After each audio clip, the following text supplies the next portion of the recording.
Facial expression should also express enthusiasm through the smile properly directed.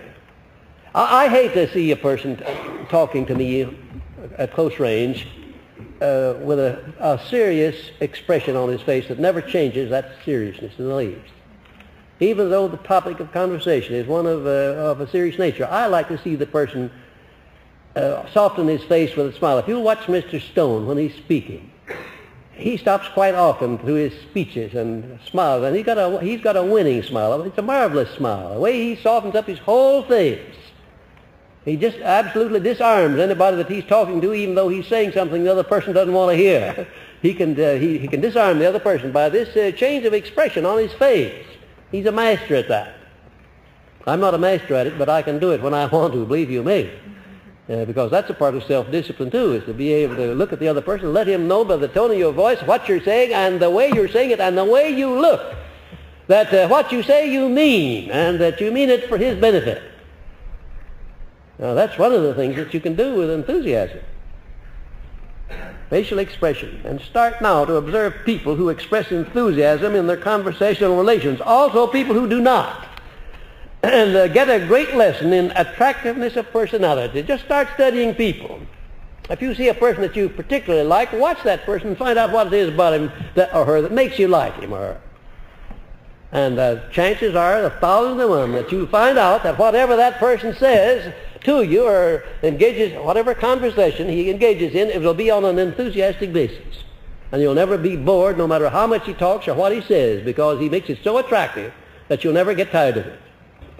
Form definite habits by which you will learn to express enthusiasm in your ordinary conversations. Practice before a mirror. Talk to yourself if you can't find anybody that's willing to listen to it and start out with. You'll be surprised how interesting it is when you start talking to yourself and say the things you want to hear. Don't say the things you don't want to hear when you're looking at yourself in the glass. You know, I stood before a mirror for years and years and years, and I told myself that the day would come, I said, look here, Napoleon Hill, you admire Arthur Brisbane's style of writing, that clarity, that succinctness, that definiteness, that simplicity of language. You admire that. But Napoleon, you're going to not only catch up with Arthur, but you're going to run rings around him. And ladies and gentlemen, I did just that. By talking to this fellow and convincing him it could be done. It's not foolish to talk to yourself in the mirror. It's not foolish to talk. That is, if nobody's standing on the aisle. Be sure to close the bathroom door. Don't leave the door open. Don't leave the door open. And don't talk too loudly if there are people around too close, because they'll probably call the psychiatric ward and want to know if they can't come down and tend to have a relative down there that's gone berserk.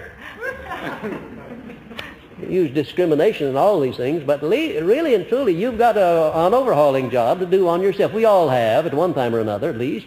You've got to do an overhauling job. I want to attain to a greater degree of proficiency all the time.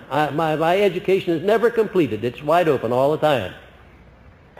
You know, as long as you're green, you continue to grow, but when you get to where you're ripe with knowledge, then the next step is to become rotten. I don't want to be ripe. I'll never be ripe with knowledge. Never learn the last word about anything. I'm always learning from people. I get much more from you than you do from me, because I have several hundred to learn from and you only have one. You ever thought of that? But I wouldn't get anything from you if I didn't have an open mind, if I weren't trying to learn from you all the time.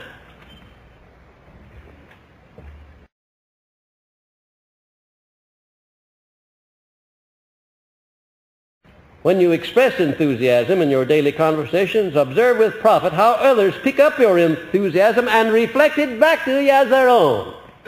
You can change the attitude of anybody that you want to by simply working yourself up into a state of enthusiasm. It's a contagious thing, and they pick it right up and reflect it back to you as their own. All salesmen, all master salesmen understand that art. If they don't understand it, they are not master salesmen. They're not even ordinary salesmen if they don't know how to key up the buyer with their enthusiasm. Now, no matter what you're selling, it works just the same in selling yourself as it does in selling services or commodities or merchandise. You take a good salesman, go into any store and pick out a salesman that knows his business. And I want to tell you right now that you recognize that that salesman is not only showing you merchandise, but along with it he's giving you some information in a tone of voice that impresses you. Most salesmen, you know, in stores are not salesmen at all. They don't have the first idea about salesmanship. They're what will we call them? They're order takers. Order takers, not salesmen at all. They don't sell it. I've often heard them say, well, I sold so much today. I heard a newspaper man talking to the man that delivers the news to him. I was telling how many papers he'd sold that day. Well, he hadn't sold any papers at all. He'd been there, he had them out, and people came along and bought them and laid their money down. He didn't have anything to do with selling them, except putting the merchandise where the people could pick it up and buy. But he thought he was a salesman, thought he was a pretty good one. But you see a lot of people who wrap up merchandise and pass it out to you and take your money, who think they've made a sale. They haven't made anything of the kind. You've done the buying. But a good salesman, you can't say that about him. You go in to buy a shirt, and before you get out of there, he'll sell you some underwear and some socks and some tie and a pair of suspenders. No, he wouldn't sell me any suspenders because I don't wear them. But he'd sell me a nice new belt. One did that just a day or two ago. I didn't need a belt, but he did. He showed me a nice one, and it just fitted my personality, and I bought it mostly on the personality of the man that was talking about it. Yes, believe you me, I'm not immune to salesmanship either. Well, when you meet with any sort of unpleasant circumstance, learn to transmute it into a pleasant feeling by repeating your major purpose with great enthusiasm. In other words, when any kind of an unpleasant circumstance comes across your path, instead of brooding over that or allowing it to take up your time in regret or in frustration or in fear, just start in and switch over to thinking about this marvelous thing that you're going to accomplish down here 1, 2, or 3, or 4, or 5 years from now, or 6 months, or whatever it is.